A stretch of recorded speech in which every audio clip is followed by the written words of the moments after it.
Welcome to Forum 360 on Fusion, your PBS channel. This is Leslie Ungar, your host today. Thank you for joining us for our global outlook with a local view. Fatherhood has been immortalized in books, movies, and everything in between. Perhaps the first TV dad was Ward Cleaver on Leave It to Beaver. He was ceremoniously followed by Homer Simpson and Al Bundy. Who can forget Steve Martin in Father of the Bride 1 or 2, followed by Mrs. Doubtfire, or Vito Corleone, who was a dad. Our guest today has just written a book on fatherhood, which led me to question how many movies and books have the word father in the title. Movies with father in the title, 795,000. Movies with dad in the title, 427,000. Books with father in the title, the answer is 2.5 million. Books with dad in the title, 450,000. So at first glance, you may wonder, why another book? This book is a little different, as our guest will tell us. Like everything else in our world today, from our internet connection to our food, we want it fast. So this book will tell you all you need to know about fatherhood in 60 minutes or less. Please welcome to Forum 360 the author Mark Welfley, also an entrepreneur, a father, a husband, and a really good uncle. So welcome, Mark. Thank you. I have to follow that up with, why would I say you are a really good uncle, Mr. Welfley? Well, perhaps you're referring to the fact that I donated a kidney to my nephew back in 2009. Yes. So I just wanted out there that this is someone that not only talks the talk, but actually walks the walk. Yeah, and he's doing great. Good. The back cover of your book, Fatherhood in 60 Minutes or Less, refers to you as a non-traditional father. So what makes you a non-traditional father, or what makes anyone a non-traditional father? Good question. The lines seem to be blurred these days, but when I think of a non-traditional father, I think of a 23-year-old who was recently married, maybe waited a year and had a child, and then their children grow up, and by the time they're in their 40s, their children are up and out, and on to grandparenthood or on to something different. Where my story was a little bit different. I became a father at the age of 46, so I say to many that I kind of lived life backwards. I was free, basically, for 20 years, and then became a father on the back end. And there's a lot of dynamics that a 46-year-old or a non-traditional father feels and goes through that I think a 23-year-old may not.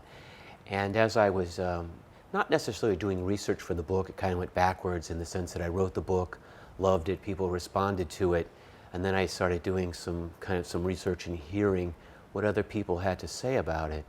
I realized that there are a lot of fathers who are not only non-traditional in the sense of age, but non-traditional in the sense of more and more are same-sex. The LGBT community is interested in having children, adopting, and so this fatherhood has become a huge tent full of certainly 23-year-old so-called traditional parents and fathers, but a tent full of a whole lot of others who didn't come at fatherhood like we normally think you'd come at it. Now, have you, that you know of, to your face, has anyone assumed that it was other than your own child? Well, they assumed it was a grandchild or was a neighbor's child? Yes, PTA meetings, when I pick up my children on the playground at 3 o'clock on Friday, for the first year at least, I was the grandfather type. And I smile and we have a conversation, and it builds a relationship, a connection between talking about fatherhood. And I love stories about fatherhood. So whatever hook there is to engage others in fatherhood, whether people think of me as a grandfather or a non-traditional father, I love to use that as a bridge to talk about fatherhood. Well, let me ask you, have your kids ever said anything to you about being different than their friends' fathers? Or are you just dad to them? Well, right now my children are 9 and 7. So they're just getting to the point where they're acknowledging or recognizing age of parents.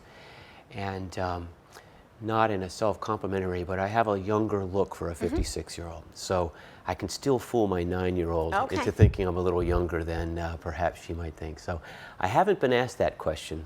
They're also yet. a little more unfiltered still, right? Yes, yeah, they are. Can you speculate at all as to how you would have been a different father if you would have been a father in your 20s or 30s? Yeah, I think when you're young, I think you make quick snap judgments on all aspects of life. There's less research, kind of less thought that goes into it. I feel that life when you're that age is just kind of like a river, you just move with it. But when you're a little older, you're a little bit more reflective. For us at least, we're a little bit more comfortable financially, so we can make different decisions that we normally wouldn't perhaps make, or when I was 23 and didn't quite have the resources that I had around me. And as far as that river goes, I'm now able to kind of hold up the river, stand up on a rock for a second and say, I'd like to go in that direction, and think about it and then move in that direction. So I think just being able to think through and having the wisdom of 20 years of living, especially professional living, having a professional career makes you think about what you earn money for, why that money is valuable, and trading money for experiences. At this age, we really think that's really valuable, my wife and I. Now, if you look back at the first year or two, you got diapers and a colicky child, or a child doesn't sleep well. Do you think that's any different for a non-traditional father? The first year or two, is it any different for a non-traditional father than a father? No, I don't think it's a lot different, but I'll go back to the statement that I made earlier. I think, and certainly I'm not a 23-year-old father, and I don't want to assume that I'm thinking on their behalf, because they all have their own way of thinking. But for me, I think when my child wakes up in the middle of the night, at 23, I think I would have been perhaps frustrated, know I'm going to be tired, perhaps a little irritable at that situation. And now I exhale first. I teach myself to exhale and say, all right, this is a situation. My children can't control what's happening, so it's not their fault. And after I exhale, I have a better plan, I guess, for how to manage a situation where there's discipline involved, or where I've woke up and I've got to quickly decide what I'm going to do about a situation like, say, a child who's gone to the bathroom in the bed and got to change it at 3 in the morning. Well, now before I ask you about the book, we often hear people say that, having kids is for the young, because of the energy and because of the schedule and all of that. Did you ever find yourself going like, what was I thinking? Or did you always feel like you had the energy to match? Well, I think it was always a concern in the back of my mind in the days leading up to the birth of my daughter, Kat, who's now 9, as I mentioned.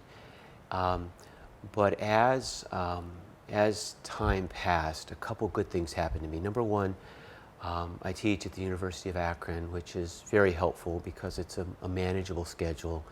And as you know, I own a small IT firm, and so my hours are, to an extent, my own. Of course, I'm on call to them, my clients, but I didn't have a really busy job where I was, traveling heavily. So I could save some of that energy where necessary and put it towards my children. Now, do I get tired? You bet I do. At the end of the night. You wouldn't be a good parent if you didn't get tired. And I fight every night with the decision of, do I want to put my kids to bed at the hour that they should go to bed, which is like 8 or 9, or let them stay up so I could spend a few more minutes with them? and then do the things that I have to do. And I think you probably know what wins, unfortunately. We keep them up a little bit longer, and we all manage on the weekend to sleep in.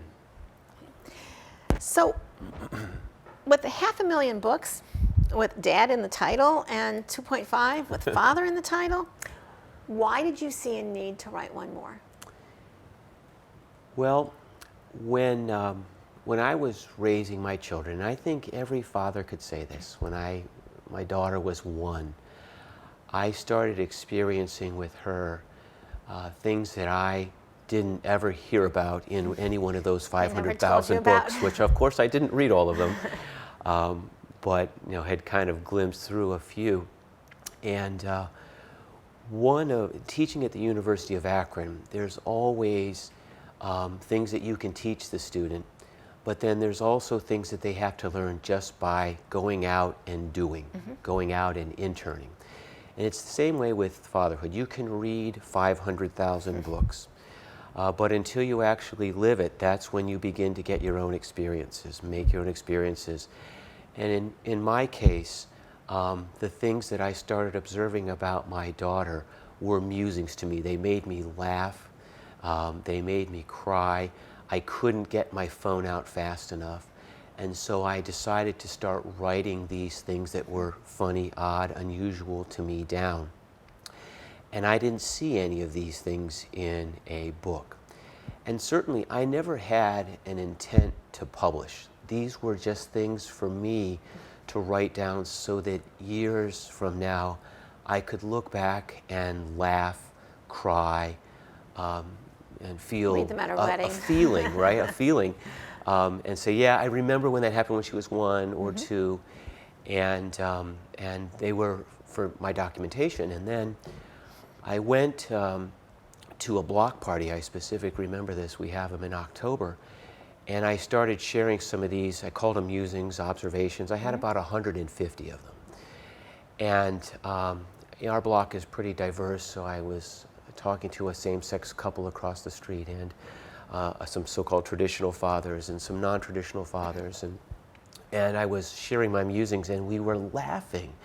And they were shaking their head, and I love that. They shake their head and said, yeah, that happened to me. And they would share their story with me.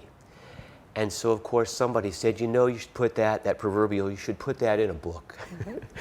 You should publish a book. And so I thought, well, if I'm making connections with fathers of all different types and definitions, then maybe I should. And so, so that was the springboard behind, finding a publisher and doing some, heavy editing. You're an author yourself, so you know what this is like. And finally coming to the point where the book was actually published and seeing it. And I certainly could go on from there. But I think the answer to your question is that we don't necessarily need a new book on fatherhood, but we need more ways to connect and start talking about fatherhood amongst each other, whether we're non-traditional fathers talking to traditional fathers, or you name it. Today we are talking to Mark Welfley, IT specialist, part-time faculty at the University of Akron, full-time father, who has written Fatherhood in 60 Minutes or Less. When I first looked at the book, I was a little bit surprised. There's a little lesson or musing on each page, and I was like, well, I just wrote a book, and every one of my lessons had to have 4 parts to it, and then I realized that it was kind of like dial-up connection and that speed connection that you want to connect with people who want things fast. Yeah. So talk to me about the writing process. A famous author once said that writing's not hard. All you do is slit your wrists, lean over the typewriter, and bleed. What is the writing process like for you? Well, fortunately, I had good content to work with, because all I had to do is observe my daughter and my son and laugh and remember to double thumb these thoughts into my phone. So I have to apologize to my daughter and my son and even my wife right now for, in the middle of something, a dinner, playground, taking my phone out and saying, oh, that's amusing, I got to get that down. So I had a good reason to write them down. I had good content just appearing in front of me. I think the secret to me is knowing when to recognize that that's amusing, and to write it down. I didn't initially know that that was something that would be interesting to write down, and so once I started to say, hey, that's fun, my brain would say, hey, that's something funny, or excuse me, something interesting, I could write it down. Then once I had about 150, I transferred them from my phone to my computer, and then I really started thinking. Now the writing process got interesting at that point for me because I walked a fine line. The fine line was that I wanted to dangle a carrot and share an idea, but I didn't want to deliver the result. I wanted to put out an idea to And let provoke them thought. Yes, figure exactly. out how it applied to them. Yes, exactly. So was it harder to come up with 100 or 101 that you thought merited being in the book, or was it harder to narrow it down to 101? Yeah, thanks. Just a brief story. And I think you mentioned this when we were talking off air about when you send something out to the universe, you get an answer. I had about 37 of these. And I thought, well, this is it. This was going to be a book of, 37 humorous observations, right, of fatherhood. And I kind of said to the universe, if this is going to be a book, talk to me, because I originally in my mind said 101. So I'm a little ways away, do the math, 60 something. I got to 58, and I was sure I did not have one more in the world. That's so I exactly do understand. how I felt. So you got to 37? 7, yeah. Okay. And like 2 days later, there started to be a rush of these ideas. They just started coming in everywhere I would go. And I specifically remember one of them, which was I went to an amusement park with my kids. And I remember that every time my son was 47 3/4.9999 inches tall. And you have to be 48 inches to ride most of the rides. Every single ride, they measured him with that red, barber's pole stick that they use. And that prompted the musing, if you want to know how tall your child is, don't go to a doctor, right? Go to an amusement park, because they measure to the last hair. And that, from there, the rush of ideas came through. Now, to specifically answer your question, I reached 150 of them. And that's where I tapped out again and took what I believe were the top 101, sent them to the publisher. They liked a few, they tossed a few out, I replaced them with some others.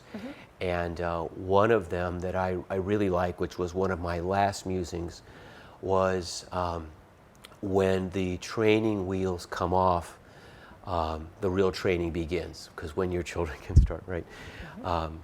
When they have the freedom and mobility, that's when you really have to train them on social media and some things like that.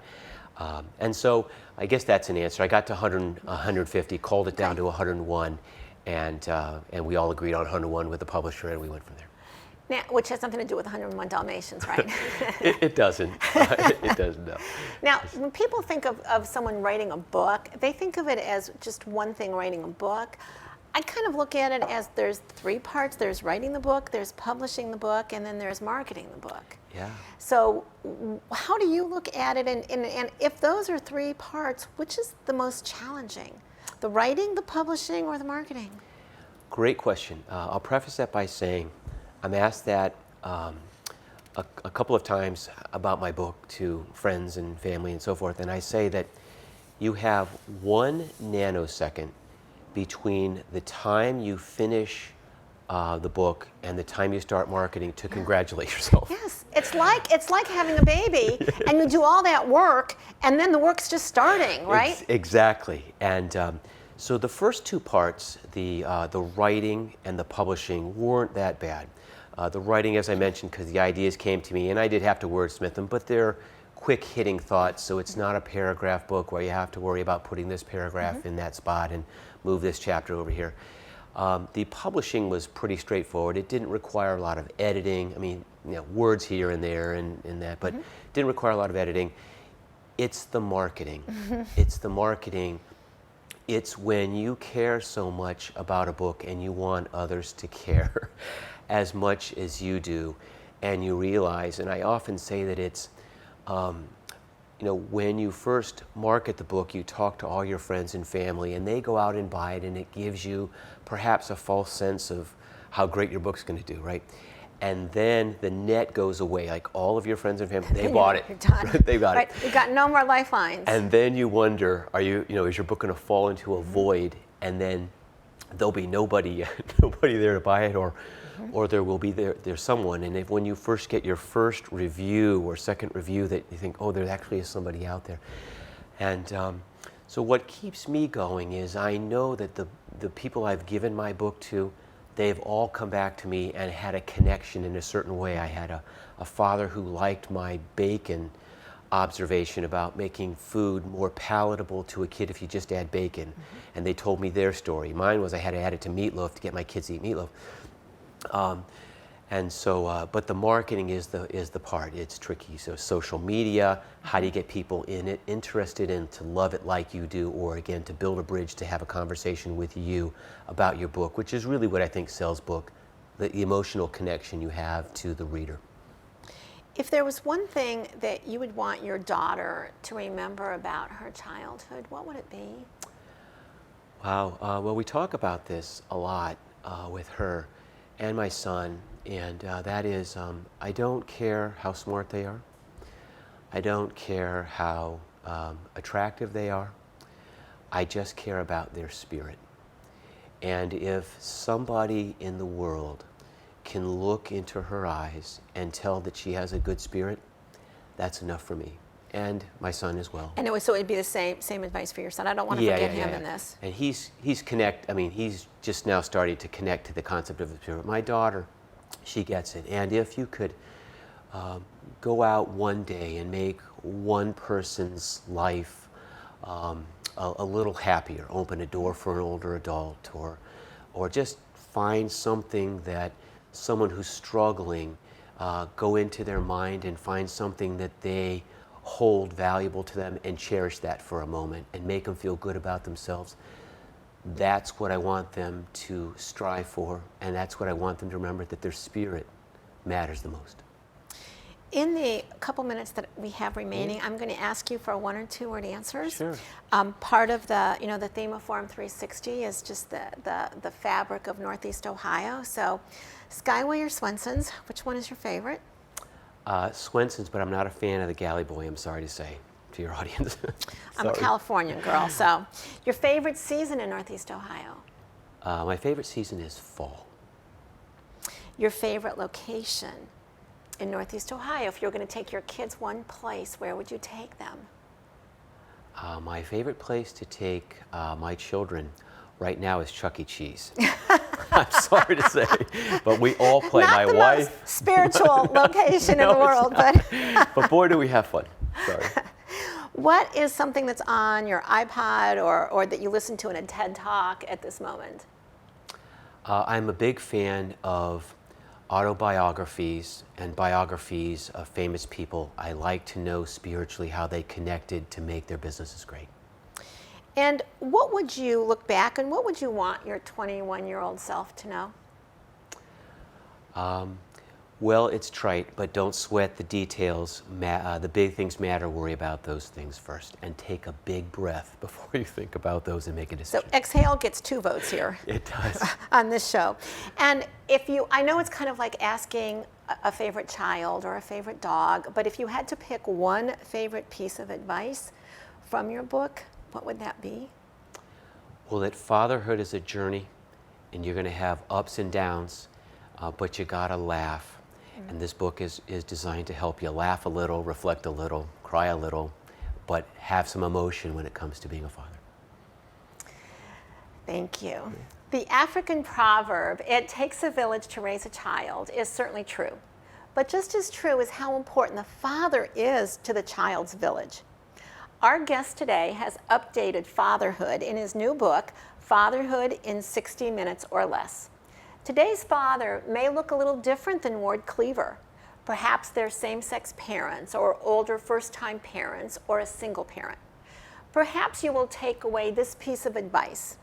Simply deflate the tires on your child's starter bike to improve leg strength, perfect balance, and reduce speed.